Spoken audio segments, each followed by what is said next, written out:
Okay, so I've seen a bunch of other INFP videos on YouTube, and I thought it would be a good opportunity to post yet another one. In the group that I'm on Facebook, I thought that we could also use it as a way to become more acquainted with each other, I guess, or understand each other a little bit more by seeing the person as opposed to just blocks of text on the webpage. So the initial idea I had was to talk about what it, when I first found out I was an INFP and what it meant to me. I apologize in advance for how awkward I am on webcam. It's not a natural thing for me to sit there talking to a camera. So that out of the way, we can continue. The first time I discovered I was an INFP was when I was around 15 years old. We were walking through the Melbourne Museum, and there was a plaque on the wall that said, "Discover your type," and it outlined very briefly the Myers-Briggs system, and then it had a little chart, and you basically followed the chart to figure out your type. And I had basic questions like, okay, do you like people or do you like to be alone? And you'd say I like to be alone, so you would say I, and you'd chart out the progress. And I figured out I was an INFP pretty simply, and I thought it was kind of cool because it validated me in a little bit by saying that we were the misunderstood type or whatever, or the dreamers. And then I moved on with my life. It wasn't until I was about 17 or 18, I think, and I was chatting with people online that I discovered it again from another INFP. She sent me the link, and I did the test, and I was like, oh yeah, I remember this. So I got reacquainted with it and did the test again, and I thought it was really accurate. And then I found the Enneagram system as well, and I kind of got lost more in that side of it. I thought it was kind of cool because it was mystical and esoteric, and that's what I kind of liked as a teen. So I got more involved in the Enneagram system and learned a lot about it and researched it quite a lot until it kind of fell apart. And I realized it wasn't for me and put it aside again. Then recently I started the game course that I'm currently involved in, and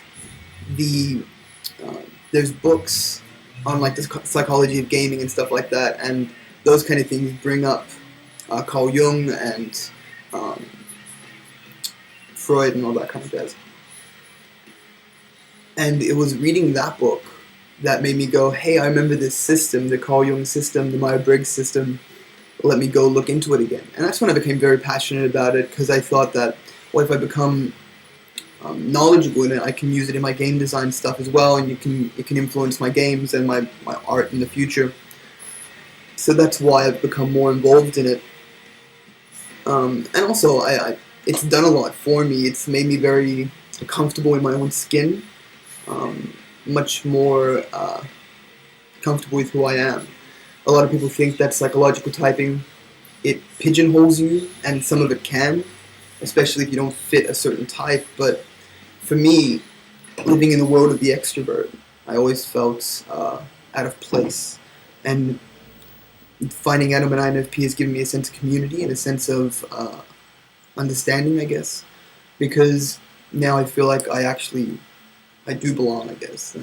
I'm in a world where, yes, there are other types, and yes, there is also the type that I am, and we're scattered around the world, and the point is there are other people like me, and that's helped me a lot. And also, finding out just simply that I'm an introvert makes me feel better, because I don't sit there trying to be an extrovert and don't sit there going, well, what's wrong with me? Why is everyone else so comfortable and sociable and constantly, going out and going from one group to another and never spending time on their own? Why do I need to spend so much time on my own?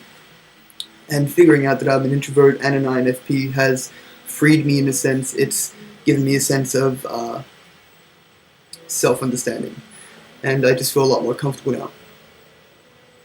And that's just like on the surface. There's so many other things that just figuring out I'm an INFP has done. Meeting great people as well. I've found that talking to other INFPs has been really beneficial for me because in a sense, they help me understand myself more. And I like talking to other people that see the world in a similar way. We don't always agree, but just seeing the world in a similar way really helps, because the majority of people I come across in everyday life don't see the world in any way the way I do. So it's really helpful, I find. And I guess it isn't that important to some people, and most of the time I'll try and type people or give them the test so they can find out what their type is, and they don't really care, especially extroverts, because it doesn't matter to them. They operate in the world in a very functional way anyway, so it doesn't make a difference. But for someone like me who found it hard to function in the world, it gave me a lot of freedom and understanding, and now I'm just more comfortable in my own skin, I guess. So that's me ranting on a little bit about finding out I'm an INFP and about all that kind of jazz. Again, apologize for how awkward I am on webcam. I find it hard to talk to nothing. I'd be interested in what people think as well. Do I seem like an INFP? Every test has said I'm an INFP down the line. Never been a variation, but I've considered being maybe an INFJ or something like that. I don't know, but I think I'm an INFP. Makes sense to me considering my functions and all that. And I'd be very interested to see other members of the Facebook group upload their own videos so I can see what kind of people they are, and just how they talk, how they articulate things. That's very interesting to me, and I want to see if I can see any similarities in the way we all function, I guess. So that's me. I never know how to turn a video off, so I'll just say goodbye, and yeah.